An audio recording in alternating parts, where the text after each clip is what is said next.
Okay, so I want to ask Greg and Bob to come up and join me now. Quick show of hands. Who's having problems out there right now getting your buyers under contract? Every market has its stuff, right? And this is our stuff. I'll have a conversation with you where I think you actually like this marketplace, but I get that it's frustrating. And great agents, I know, go ahead, you can just groan. You're sick of me hearing. Great agents thrive, you can say it with me, they thrive in all markets because they adapt and they change to the marketplace that they're in. David and Ellen are trying to adapt to the marketplace that they're in. We need to adapt and change. I don't want to adapt and change. I want to keep doing it like I did it in 1985. Well, you're going to lose. You're going to be a loser. The marketplace is going to eliminate you. We adapt and we change so that we can thrive. So it's tough out there. This is the lowest level of available inventory we've ever seen. It's a 1.6 months supply of homes for sale. A normal in-balance market would have a 5 to 6 month supply of homes for sale. So in other words, we have 20% of the inventory that we need just to be in a balanced marketplace. So it's not just you. Everybody's running into this problem. And when you finally find a home that your home buyers love, 30 other people love it too.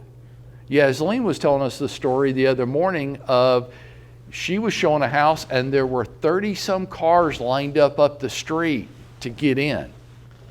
I see stories of agents getting into fist fights in the front yard. Yasleen said when she was showing the home, she locked the door so other people wouldn't come in during her showing period. And agents are pounding on the door, screaming at her, threatening her. I'm going to kick your ass when you come out. I know, it's crazy, but this is a reflection of the marketplace that we're in. They're trying. I don't have a problem with those agents. I think they're trying passionately to help their home buyers. That's good. That's what they're supposed to do. But it's tough. So great agents thrive in all markets because they adapt and they change. So here's what we want to do this morning. We want to show you strategies from both the buyer side, the seller side, because listing agents, you've got to change too. Buyer's agents, you have your agenda. You should be in conflict with the listing agent most of the time. You should be. You need to be in professional conflict with them. Like, don't whoop their ass in the front yard like some people are doing. But like Bob, if you're a listing agent and I'm working with the buyer, we shouldn't agree. I should have my agenda that I'm trying to get through, and you need to be taking care of your home sellers. It is not my job to look out for your home sellers. And if you're a weak listing agent and I'm gamed up, I probably will take advantage of you and you'll get mad. And some of you are getting mad because you're in a weak position. And you're coming to me and you're saying, I'm mad at this other agent, I'm mad at the lender, I'm mad at the attorneys, I'm mad at the appraiser, I'm mad at all these people. And what I think is you're really mad at yourself because you signed that contract and you let your customer sign that contract because you weren't gamed up. And what you're really saying is, I'm mad that I'm in this position and I have no power. Okay? So we're going to talk about this. And Greg's going to show us some strategies that he can implement from the lender side to help you be more successful, both with your home buyers and with your home sellers, because it's not more money if it doesn't close, right? So listing agents, you got to be aware of this. These buyers agents are trying to manipulate you. If you let them, then shame on you. Okay, so we're going to do this. And Greg, we're going to let you get started. Talk about lender side strategies that you can bring to the table. Thank you for joining us. Lender side strategies you can bring to the table is to help us sell more homes. Thanks, Mike. All right, some of you participated in the huddle session that we had a few weeks ago. And at that time, I asked some questions about that Mike's already started with. How many of you are having multiple offer situations? How many times are you having a struggle with a buyer? And those things are reality today, as Mike indicated, largely because, with 1.6 inventory, months on the inventory, we're just going to be in a struggle. So what are things that you and I can do that would help make your position with the buyer that much stronger? And then on the other side of it, if you're the listing agent, what can you do to protect your seller with a lender on the other side? Look, we're going to talk about both, but some of the ideas I'm going to share with you are not necessarily that I came up with them, but they are agents who have come up with what I think are very creative and adaptable ways to go about building the business and finding ways to get your offer that much stronger in front of the listing agent and in front of the seller. So we're going to start with a few things up here, and the first thing I'm going to mention is the absolute importance of a partnership between you and your lender. Now, let's face it, probably close to 50% of the people that you represent as a buyer are coming to you with a lender that you probably do not know. Now, in the past, that may not be a gigantically big deal. Today, it's a bigger deal. Why? You must have a partnership. We'll talk about that in a moment. So let's start up here. It says, lender should be calling the listing agent before or at the time of your offer presentation. I am getting calls on a regular basis from people like Bob or Casey or Leanne who are calling me and saying, Greg, would you call the listing agent? Now, if it happens to be Bob, he doesn't ask if I would please call. He says, Greg, I need you to call so-and-so. And now, why is that important? Because not every real estate agent is sitting in this room today. They're not hearing this strategy. Now, there are agents out there who are doing that. They're picking up the phone and they're saying, Greg, I need you to call so-and-so. We're presenting an offer today. Would you let them know the strength of our buyer? Now, I got to tell you a quick story. Some of you heard this at Huddle. Pedram had a situation a few weeks ago, and he came to me and said, hey, Greg, he said, you got to hear this story. I don't know who the lender was. My buyer had the lender, and I asked the lender to please call the listing agent and let them know how strong they are. And the response from the lender was, what's wrong with my signature?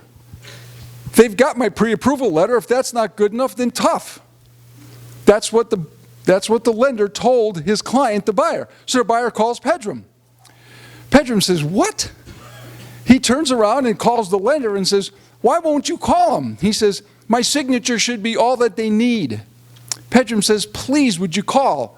And reluctantly, he agreed to do so.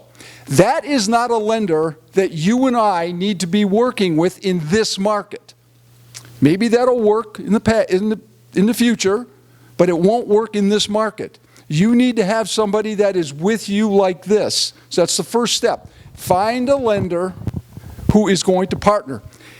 If your buyer says, well, this is my best friend, or this is my brother, or my sister, or my uncle, be sure they want to do business with you and help you. All right.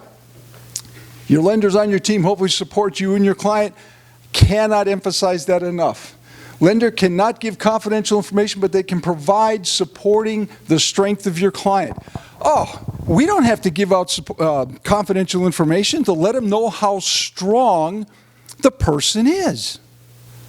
It's not just that their credit scores meet what they need. These people are rock solid. I have totally vetted them. I've looked at their income documentation, easily supports what we've got on the application. I've looked at their employment, perfect employment, no problems. I've looked at their assets, easy. I can present a position of strength that you and I can be pretty assured of that if we're not the only lender, we're one of the only lenders and real estate agent partnering to present it to that listing agent. And there are some of you in this room right now, besides Leanne and Casey and Bob, who can attest that this works. This really works. But you got to get the lender involved, and the lender has to participate. And if the lender says Navy Federal Credit Union, I shouldn't have said that name, but I just did, because they are saying that they cannot, call anybody, you can. So lender's going to do that. Pre-approval needs to indicate the fact the lender has totally vetted the client. There's a lot of pre-approval, pre-qualification letters out there that don't do that. Be sure that they do. Additionally, have you considered using, everybody has it on their desk, on their table in front of them, the lender questionnaire. Ask the lender to answer the questions, put it in red, and answer the questions and send it out with your pre-approval letter. It's one more step. So think about it. Lender calls the listing agent. You include the pre-approval letter, and you include this. How many of your competition, when they're presenting an offer, are doing all three of those things? They might be doing one, they might be doing two, but they're probably not doing all three, so I would strongly encourage that. All right, last thing, let's flip this around to the seller for a moment. You are now the listing agent. What can you do to protect yourself? Because you're getting things and multiple offers in there, and who's going to do what? Hey, pick up the phone and call. Interview if you don't get a phone call from the lender, interview the lenders. What am I going to ask them? Very simple. Just take this questionnaire and ask them. The other thing that you could do very quickly is every offer that comes in, simply, as soon as they tell you an offer is coming in, send this to the buyer's agent. Say, we're not going to present anything to the seller unless this is completed. You're going to find out right away who's serious and not serious. Now, two other quick things. Has to do with no appraisal contingency does not mean no appraisal. This is something I saw about a month ago from one of my agents, and it's working. She has written 3 contracts as a result of starting this. What we do is if there's 2 weekends from the time of binding contract to the end of due diligence, she makes it 12 days. Due diligence, 12 days. If it's 1 weekend, it's 10 days. There's no appraisal contingency, yet we're going to do an appraisal. We're just going to get it done inside of that contingency period, inside that due diligence period, either 10 days or 12 days, which means the buyer's going to pay for an inspection, they're going to pay for an appraisal, and they're going to pay the rush fee immediately upon getting that contract to go binding. So it might cost them $900 to $1,400 depending on the price of the home, what it's going to be. But if you're the only one presenting that, it puts you in a stronger position. Now the lender, again, got a partner so they can do that. Have the appraisal ordered immediately. Lender will have to disclose. The lender cannot order the appraisal without that intent to proceed being done. So if you get a binding contract on a Sunday, the probability is we're not going to order till Tuesday because we got to send out the disclosures. They have to e-sign the disclosures, and that means they got to sign that intent to proceed, which immediately means we're going to order the appraisal. The rush fee, $150 to $200 over and above the appraisal fee, not a lot of money. What does it say to the seller? Seller says, well, wait a minute, they're not just on hook for the inspection of $350 to $550. They're going to do it all, as much as $1,400. So it brings a level of seriousness if you're the listing agent. Okay to buy if the appraisal's low. Some of you are already using that strategy of saying, we'll come up $5,000, $1,000, $10,000. I have one right now. $20,000 is what they put in there. We will put up an additional $20,000 over the appraisal if it does not go. Guess what? It came in, and they won the deal because of it. Appraisal came in at $507. They're going to pay $527, but they're getting the home. Let's see. If you're the listing agent, interview the lender. I've already said that. Send the buyer's agent questionnaire. Those are things that, again, all they're intended to do is to help you potentially win more deals and protect yourself. The listing agent, the buyer's lender can make or break your deal, find a way to make them accountable. Mike is going to talk about that, and Bob will. Hold the lenders accountable. It's okay to do that. All right, I'm going to turn it over because we're running out of time. Thanks, guys. So I'm going to bring a 10-layer strategy to you as the buyer's agent, okay? This is what I'm going to do. Do you have to do all 10 layers? I think you do. I think if you want to say to yourself and to your customer that I'm a good agent, then you have to do all 10 layers because you never know what's going to work and what's not. So if you really want to be a good agent and you really want to help your customers, then you have to do all 10. And if you do 9 out of 10, then I guess I say I'm glad you're not my agent. You are in big ticket sales. You're going to make a lot of money per transaction. Don't look for the shortcut, or I'll be glad you're not working with me. Make sense? Okay, so what am I going to do? Okay, so here's an example. Bob sends this. It's just a cover letter. It goes with his offer. I thought it was fairly well worded. Not bad for a millennial. That was funnier in my head than it actually came out being. This is a cover letter that you attach to an offer when you submit for the buyer. Is that right? Correct. Okay, good, nice. Well, I'm done. Not even close. Let's get into the strategies. A fully complete and accurate GAR contract. One of the things you're going to have to do in contract negotiations is, I'm just going to pretend like Bob's my listing agent on this. Job one, I've got to convince him that I'm competent.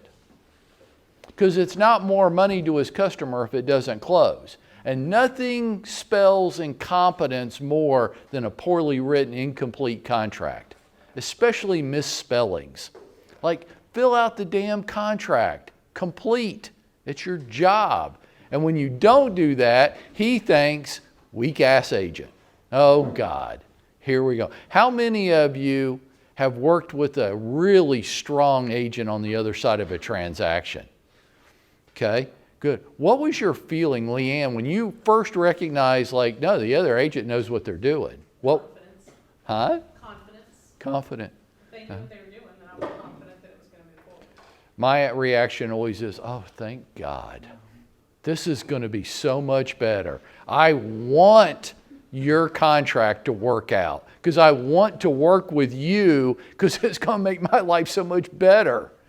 And how many have you worked with an agent who's totally incompetent? About the same number of people. And what's that feeling like? Oh, God. I'm going to have to deal with your dumb ass for the next month. I'm going to have to do my job. I'm going to have to do your job. And I'm going to have to listen to your stupid attitude the whole time. Mm-hmm. Fill out the contract. Have a robust lender letter. Look, we're all going to have conflict here. Greg and I are going to have conflict right now. I know what he says. I know what the laws are. I know you're not supposed to give out people's credit report. I don't care. Put the damn credit report on your pre-approval letter. Greg may or may not do that. Another lender may or may not do that. If they have an 800 plus FICO score, I want that on the damn letter. Now, he doesn't want to put it on the letter because it's against the law. I don't care. He's going to jail. I'm not going to jail. Put it on the damn letter. I want as robust of a lender letter as possible. Ultimately, what I want Greg to do is, I'll give you my house, my children, my cats if this doesn't close on time. That's a good lender. Not the cats. Okay. Escalation clauses. Now look, for everybody that's in the room right now going, well, those don't always work. Nothing always works. Quit being dumb, okay? Nothing always works. It's a part of the strategy, not the part of the strategy. If I'm the listing agent, I'm not allowing your stupid escalation clause. It doesn't mean you shouldn't try. You should use all 10 parts of this. What's your buyer willing to go up to? I will go $500 over your next best offer up to $350,000. Use it if your buyer's willing to do that. Buyer video to seller. Old man story. It won't take long, don't worry. When I got in the business in the mid-'80s, you used to meet the listing agent at the seller's house and present your offer to the seller. Yes. And that was awesome. It took a lot of time, but I got to tell my side of the story to the seller. And all of you, who's ever submitted an offer where you're like, I don't know that the seller really got my offer or heard the part of the story that I wanted them to hear? Anybody ever feel like that?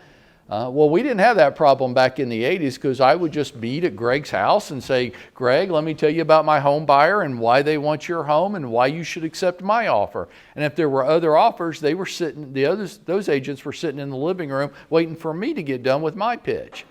And we got to do something that we don't get to do anymore. We got to create an emotional appeal. Who was it telling me about the seller that took the VA offer because the seller was a veteran themselves? Because it's an emotional appeal. Who's used the buyer video to seller? Who's used it in an offer? Look around the room, folks. I get story after story, and here's how y'all say it to me. I can't believe it, and I'm reluctant to tell you, but that shit actually worked. And I'm like, I know. And how long does it take? It takes a minute. Hey, home buyer, I want you to make a video. I want you to suck up to the homeowner and tell them why you want to buy their home. Well, we don't feel comfortable doing that. I don't care. Do you want the house? Yes. Then make the damn video. Agent to agent video. Again, you need the listing agent. You don't like this. It's not about what you like. You need the listing agent to get on your side. You need the listing agent to hope that his seller will select your offer to negotiate first. So you got to convince the listing agent that you know what the hell you're doing. You've got to want the listing agent to want you to win. Get them on your side. Make an agent-to-agent video. Hey, Bob, Mike here. Let me tell you what we're doing here. This is what we're doing. They're working with a lender that I have a lot of experience with. You'll never find anybody more qualified. This is why they picked your house. This is why we wrote the offer the way we did. This is where we're a little bit flexible so that you know going into it. Yeah, they had this closing date, but the buyer's agent already told me that they're really flexible on the closing date. We just had to fill in the blank. Hey, call the listing agent. Now, I know the listing agents aren't returning your calls. They don't want to talk to you because they're cocky and smug right now. Yeah. Wait for the market to turn. They'll be coming back around, but right now they're cocky and smug, aren't you? You're talking about me? No, not you, others. So, Bob, tell us, this was your idea. Go back. Okay, tell us what you mean when you call the listing agent. You don't call them and ask them what the seller will take. What do? You ask what the seller's time frame is. You need to learn more about the seller, right? My goal is to get the listing agent to give my buyers a swing at the pitch. Come back and tell me what we need to do to get our offer accepted. And that's kind of the rapport that I'm building when I talk to the listing agent. And the first question I ask is, hey, what's the seller's time frame? What can we do to put in a closing date? Sometimes the seller needs, an extended possession date. What are the sellers wanting in the offer? So, Bob, what do we need to do to take this house off the market right now? That's not a bad question to ask. No. Bob, what do we need to do? Take this house off the market right now. What do you need? Yep. It's not a bad question to ask. Okay. Number 6, lender to call the listing agent. You've heard this from Greg. Number 7, minimize your contingencies and enhance your earnest money. Minimize your contingencies. If you can cut them down, cut them down. You heard Greg talk about you don't actually need to add an appraisal contingency. You can incorporate that within your due diligence period. You can, but, see, there's a little clap for you. You're going to like that. You better watch your contingency dates. Listen to me. You better watch your contingency dates. If you let them expire, you just malpracticed on your home buyer. You got them to increase their earnest money, and then you let their contingency date expire and cost them the earnest money. Don't let that happen. That's your job. Don't malpractice on people. Blind offers. We'll decide whether to edit this out or not. Don't listen. Close your ears. Hey, some of you will need to submit sight unseen offers. If your buyer likes the property from the pictures, get the offer in before you actually show them the house. And opt out if they don't really like it. Jane and I went and looked at a house. You'll remember this instantly, Jane. We're driving up there and we're like, we're going to like this house. Are we ready to buy? Are we ready to buy today? Because we're going to like this house. And she's like, we are going to like this house. And we love the house. But guess what was 3 steps off the driveway? A graveyard. You remember that house? And Jane, you asked her about it after the meeting. She got all mad at the listing agent. Well, she tricked us. I'm like, I called the listing agent. I was like, good job. Good job. We would have bought the house in this marketplace. We would have put an offer in without seeing the house. And then we would have gone to see the house after we got our offer accepted and go, oh, hell no, I can't do that. The listing agent did her job. She got us to come look at the property. That's her job. She was a good agent. It wasn't her job to tell us about the graveyard next door. It was our job to figure that out. Some of you will need to submit blind offers. Now, you're going to have good listing agents, and Bob's going to talk about this in a second. Good listing agents are going to check their lot box to see if you've actually shown the property, because they're on guard about this. And they're going to say, so say it to me, Mike. Did you show the property? But I don't need to. Why not? Because my buyers said they've been in the house so many times they don't need to see it again. When were they at the house? I don't know. Your people ever have a party or have other kids over or something? They must have gone to one of those. I guess I'll have to talk to the seller. Yeah, I know. It's kind of weird to me too, but they said they've been in that house so many times they don't need to see it again. You need to be prepared to answer it. It's an ish. I'm going to hear about that when I get home tonight, but that's true-ish. I don't know. I don't know why they don't need to see the house. They just don't. Quit asking questions. You might have your own way too. Okay, you need to start talking to your home buyers in terms of language they can process. And this is what I would say. Ellen, if you were my home buyer, I would say as we started the process, I'm like, Ellen, so you know how competitive this marketplace is, right? No. You don't? Okay, I don't have time to educate you again. Can you please say yes, you do? Okay, good. So here's what the deal I want to make with you. And this is the power you have today with 3% interest rates. You have the power to not care about sales price. So starting right now, I don't want you and I to ever talk about sales price again, and I need you to agree with me on that. All I want to talk about is monthly payments. Okay. And we need the monthly payments to be within your budget. Correct. Is that fair? Absolutely. What the sales price is, do you really care? As long as I can afford it, I can live with it. As long as you can afford it. And it's the house you love, right? Correct. Okay. So we're not going to buy a house you don't love, and we're not going to buy a house you can't afford. Okay. Then in order for us to accomplish that, I want us to focus on payments and not price, because price is going to freak you out. $10,000 extra in price to the seller is $10,000 of cash. That's a lot of money. $10,000 to Ellen is $4.50 a month. Or no, it's not. It's $45 a month. Sorry, lost a zero in there. It's a whole different thing. To her, it's $45 a month. To him, it's $10,000. Don't talk to home buyers about price. They don't know how to process it. They know how to process monthly payments. And if you're a good agent, you'll have what I have on your phone. You'll have one of those mortgage calculators, and mine just has the bar. We just move the bar on price, we move it interest rate, we move it term. Well, should I get a 15 or a 30 year? I just move it back to 15 year and say, well, I don't know, what do you think? Folks, right now, and Greg tells me this is a little bit high, I would rather be a little bit high than a little bit low. It's $45 per $10,000. So the way I'm going to talk to Ellen, if it's a $300,000 house like this.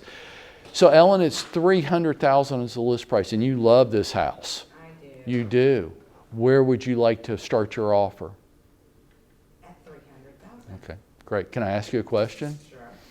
If you lost the house over $45 a month, would you be disappointed? Oh, Mike, I wouldn't do that. You wouldn't lose it over $45 a month? Absolutely not. Right, it's lunch one day, right? Sure. Right. Right, good. That means we need to start at 310. Okay, if that's what that means. Let me ask you the next question. If you lost the house and you found out you lost it over $90 a month, would you be disappointed? I'd have to think about that. That's 2 lunches, Mike. Okay, good. Hey, I don't care. It's her home. She's paying for it each month, not in price. Who's been to an auction before? Okay, here's how auctions work. One person in the room is going to pay a price nobody else is willing to pay. That's how it works. And everybody else in the room is going to go, damn, dude, if you're willing to pay that, then you can have it. I don't care anymore. If I have to pay that price, I don't want it. That right there is what we're doing today. But we're not doing it in a public forum. We're doing it internally. So what I'm doing with Ellen is I'm taking her through the auction. Hey, for $45 more a month, would you be disappointed if you lost it? Yes. Great. Then that's where we need to be. That's 310. At $90 a month, would you be disappointed? If you found out you didn't get the house over $90 a month, would you be disappointed? I might be. Great. I just found your maximum price. We're at 310. Maybe 315, it's not 320. I would never want you to do anything that made you uncomfortable. Okay? You got to talk to them like that. It's all they really get. If you don't, if you talk to them in price, they're going to make up arbitrary numbers. It's 316 and I'm not going $1 more. Why 316? I just pulled it out of thin air. And now I'm not going to budge. They don't even know what it means. Don't solve problems you don't have. Guys, quit worrying about the appraisals! Sorry, I think I covered the whole first row with that. Quit worrying. Well, it's not going to appraise. You don't know that. Quit solving problems you don't have yet. We'll worry about that after we get the house under contract. Why? Let me ask you. 1 minute before you have a fully executed binding agreement, who's in control of that transaction? The seller. 1 minute after you have a fully binding contract, who's in control? The buyer. You're the listing agent. I'm going to bait you and your seller into signing that damn contract, and then I own your ass. And we'll worry about all these other problems if and when they start to show up. That's my 10-layer strategy. I'm going to implement all damn 10 layers on you. Let's find out what you're going to do about it. So you list the property and you have a bunch of showings, right? And you have a bunch of offers. What I recommend to the sellers, it all comes down to setting the expectation with the seller. You need to let them know what's going to happen before it happens, right? So price is important. Do we price the property to get multiple offers? Do we price the property and hope to get an offer? That's a whole nother class. But for this instance, we list a property, we have multiple offers. I always recommend listing houses on Thursdays to my sellers. And hopefully we have showings that weekend and have multiple offers. So on Monday, we go to everybody and say, hey, we have multiple offers. All offers are due within 24 hours, Tuesday at 5 o'clock. And then I'll list in, here are some tips on what the seller's looking for. So maybe the seller wants a quick close. Maybe the seller wants a higher price. Maybe the seller wants a certain possession after closing. Tell the buyer's agent what the seller is looking for so you can make sure the seller gets what they want. And I can send that out. Anyways. I'll also attach this highest and best kind of addendum. So if you've already sent in an offer, you can just fill in agent name, buyer name. Do you want to keep the price the same? Do you want to change the offer? And then just list the terms. So it makes it real easy for the other side. You don't have to write a new contract. Just let's hit the highlights. So expose the home to the market. That kind of goes back to when you list the property on Thursday. The buyer's strategy is to get the property under contract right away. we let the sellers know, give the listing some time, have as many showings as you can, receive as many offers as you can, because then you're in a better negotiating position. Let me just add on to that. Don't do this. Do not go to Facebook and brag that you just sold this listing in 2 days. You're the only person on the planet that thinks that's good news. Everybody else thinks what?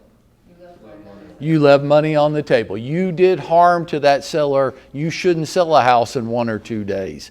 You're the only person that thinks that's cool. Don't post that. It's not great marketing for you. Ask the sellers, when you're meeting with the sellers, ask the sellers that. Say, hey guys, if we list this for $300,000 and it sells the first weekend, what are you going to think? And they'll tell you, we left money on the table. Okay, well, if we list it for $325,000, what do we have to lose? And see how they respond to that. Pre-listing inspections and appraisal. So when do most contracts, if a contract terminates, when does it terminate? During the due diligence. And you let your sellers know this, and you recommend having the inspection and appraisal done so you know what the issues are before they come in. Because as the seller and the listing agent, how many times do you want to sell the house? One time. And these will help you get through the process, and you can let the sellers know that. This is why you want to do that. So watch. Everybody's getting so mad at each other.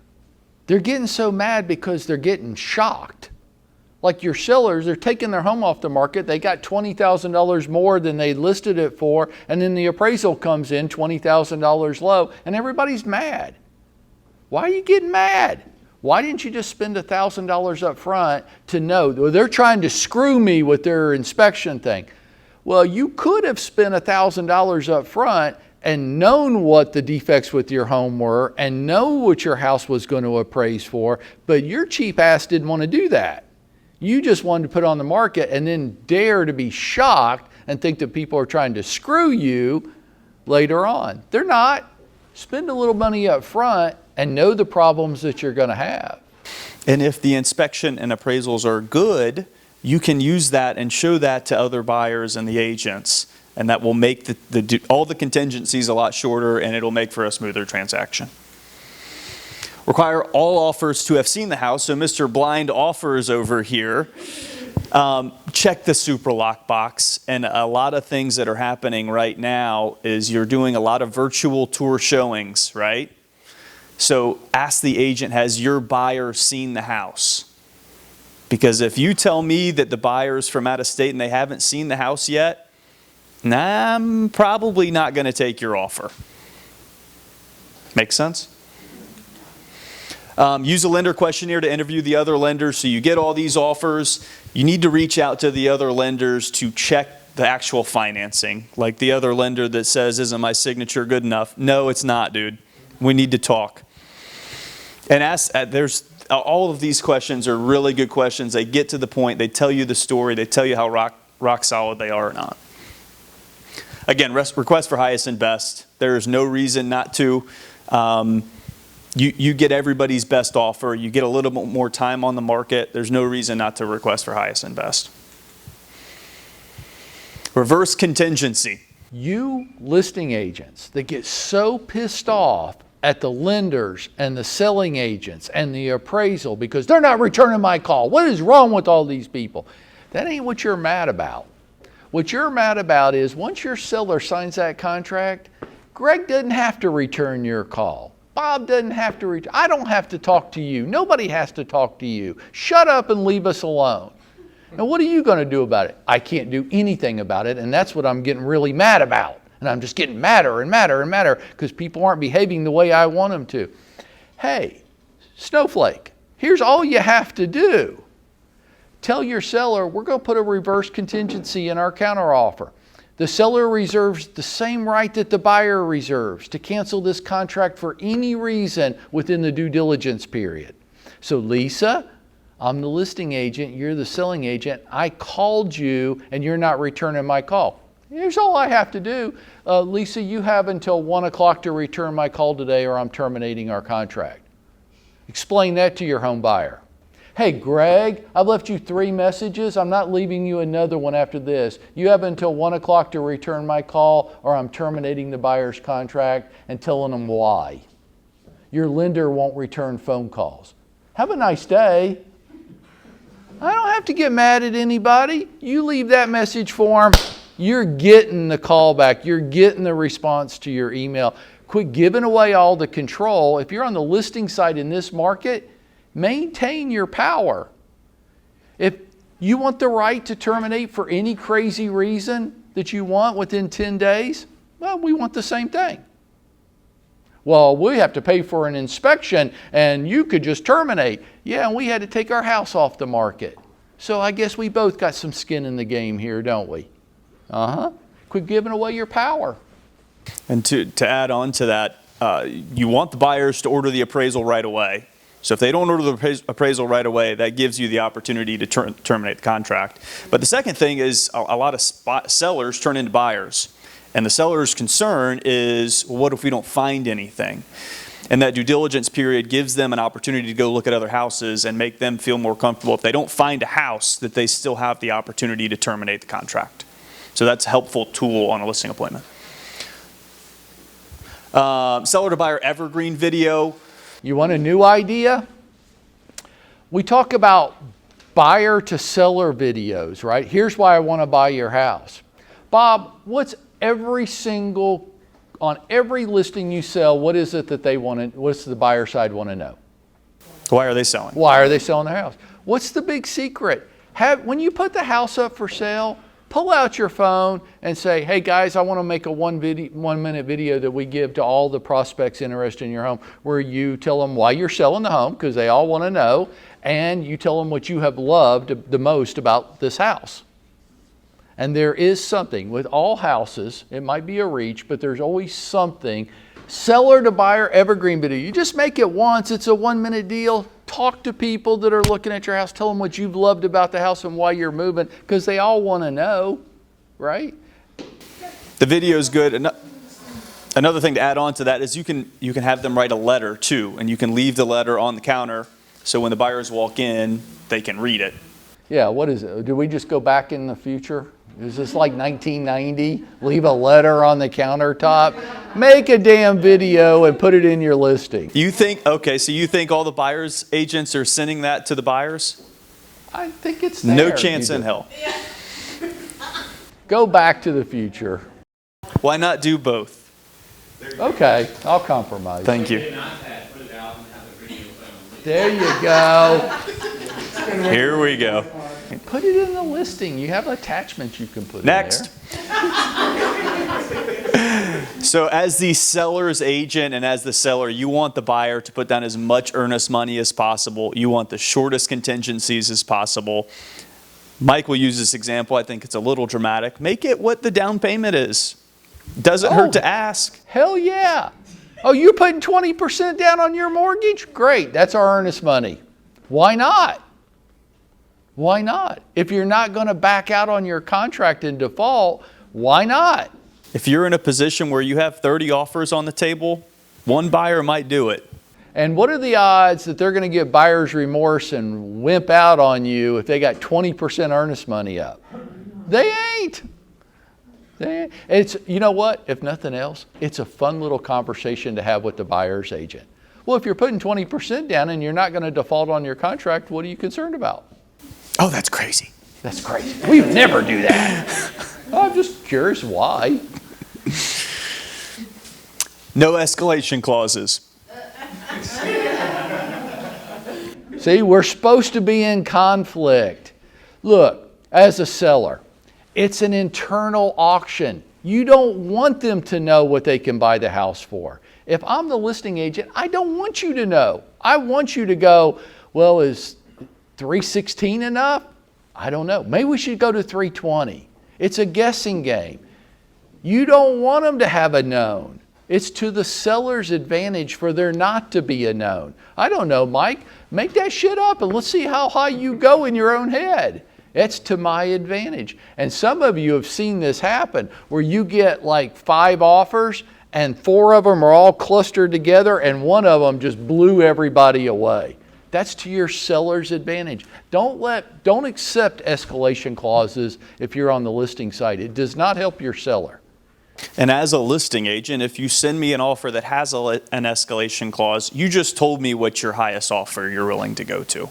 So the escalation clause doesn't do a lot anyways. If you send me an escalation clause and it says you're willing to go up to $350, I'm going back to you no matter if we have another offer or not and saying, you can pay $350 and get the house, or we're going to sell it to somebody else.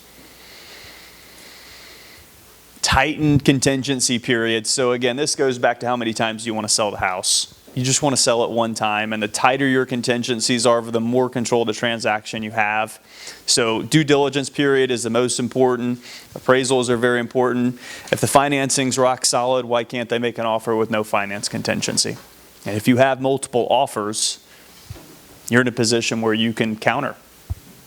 Good. Thank you, Bob. Give it up to Bob. So some of you are thinking this stuff is crazy. I know, it is crazy. It's crazy out there. And we've just given you a couple dozen ways of responding to this. Which ones should you use? I'd use them all. I'd overkill it. You'll show fewer homes. You'll put your listings back on the market fewer times. You've got to help your buyers understand the marketplace that they're in. That's your job. You've got to help your sellers understand the marketplace that they're in.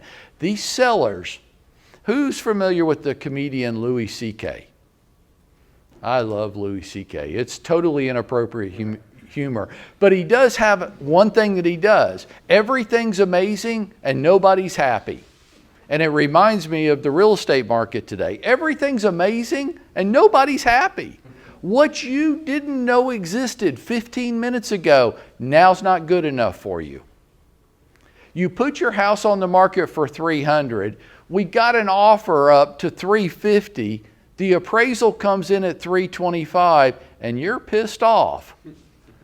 You were only trying to get $300. You got $325, and you're pissed off? You just got $25,000 you never intended to get in the first place, and you're not happy. Oh, the buyer ought to make up the difference in cash. Well, that's crazy talk.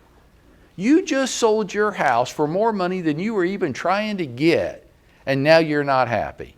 You know the old saying, pigs get fed, hogs get slaughtered? You're getting greedy now. You have got to be able to talk to your sellers like that and help them get some perspective of how crazy their expectations are getting. You just got every single dollar you could get out of your house, and you're not happy. Home buyer. Well, I don't want to pay $25,000 more than the house is worth. What do you care? Samantha, what do you care what you pay for this house? As long as it's within your budget range. Well, it's too much. It's more than any other house in the neighborhood. Hey, Sam, homes are going up 20% a year right now. In less than 6 months, you're going to look like you got a bargain. Why don't we focus on what your payments are and the power of 3% interest rates and quit focusing on things that don't really have any impact on you? Does that make sense? We have got, if you're going to help people, if you're going to help them get the home they want and sell the home at the highest possible dollar, you're going to have to use new strategies and techniques. You're going to have to learn how to talk to people in a way to help them see it so they can take action and feel good about it. And we're struggling with this as an industry right now. We don't quite know how to move people through this. And they're saying stuff to us which makes sense to them, like, I'm not paying more than it appraises for. Okay, well then don't buy the house. Don't buy any house. Just stay living in that shitty little apartment you're in for the rest of your life then. I don't know. Don't move forward with your life because you can't adjust to how you're thinking about it. If Greg wants to give me 3% money for 30 years, I'm going to take it. Jane and I were thinking about refinancing. And okay, well, the thought occurs to me, well, before we go through the refinance shit, because he wants a full application for, oh God, can't you just pull up my previous application and go with that? No. Okay, well, before we go through all this, why don't we see if there's something out there that we want?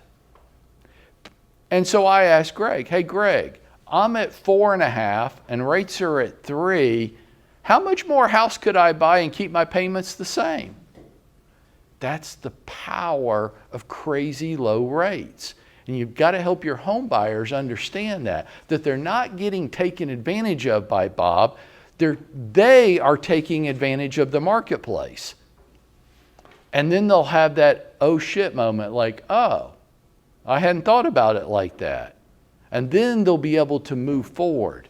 And if none of this stuff works, you were still the agent that was bringing strategy after strategy after strategy to them, trying to help them get what they want. And they're going to go to work on Monday and say, you wouldn't believe what that crazy agent of ours did. And the other agent's going to be impressed with you. And this is being a modern agent. You want to stay stuck back in the 90s? Stay back there. You're going to get rubbed out of this business. You're going to bankrupt out of this because you weren't willing to adapt and change. But if you will adapt and change, you will thrive, guaranteed. I promise you. I'm going to add on, just so as a primary listing agent, as a buyer's agent, what can you do to make my job a little bit easier? Not that. What can you do to make it more appealing to me to work with you? Because that's kind of what it comes down to, right? We want to work together, but I'm also getting calls from 20 other agents. So why do I want to work with you? So be a pro. Don't call me and ask me if the property is still available. Don't call me and ask me that question, because immediately if you send me an offer, you're getting pushed down to the list. Text the listing agent, see if the property is still available, see if they have any offers. Once you show the property and your buyers are interested, then that's the time to call the listing agent and vet through some questions, seller's time frame, stuff like that. When you're communicating with the listing agent, tell me who you are. I can't tell you how many text messages I get that just say, hey, is 123 Main Street still available? Tell me that you're an agent. Tell me which company you're with. Be a pro. When you send an offer, send it as a PDF. Don't send e-sign invitations. Don't send invitations through a mind. Send it as a pro. Attach it to the email. Put some effort into it, because that will make me think that you're going to take care of the job. And when we have 30 other offers on the table, that does matter. Okay, I want to finish with this. It is bad advice to tell you not to be emotional in this marketplace. People that say that to you, don't get emotional. They've never done what you do for a living. Okay? So that's bad advice. You'll never hear me say that to you. But what I will say is this. You can be emotional. You will be emotional. You never, ever display it. And I don't care why. I don't care how aggravating the other agent is. I don't care how victimized you feel like you are. You never, ever display the emotions. Now, you want to walk out the back door here and scream your head off? I have. About y'all. You want to get a punching bag at home and beat the living hell out of it? That's fine too. What is not fine is to dump the emotions that you're feeling on the other agent, or especially your customer. You are the professional in the transaction. You will have emotions. You don't display them. Okay? Can we all make a deal among ourselves? We won't do that. You running into other agents that are doing it, they're dumping their shit on you. You don't dump back. You just understand that they lack professional skill. They don't know how to handle themselves. They don't know how to deal with this marketplace. You feel sorry for them that they're in that position, but it doesn't give you permission to start dumping on them too. Okay? Somebody in the transaction has to be the seasoned professional. Let that be you. You'll win every time. Fair enough? Okay, let's go to work.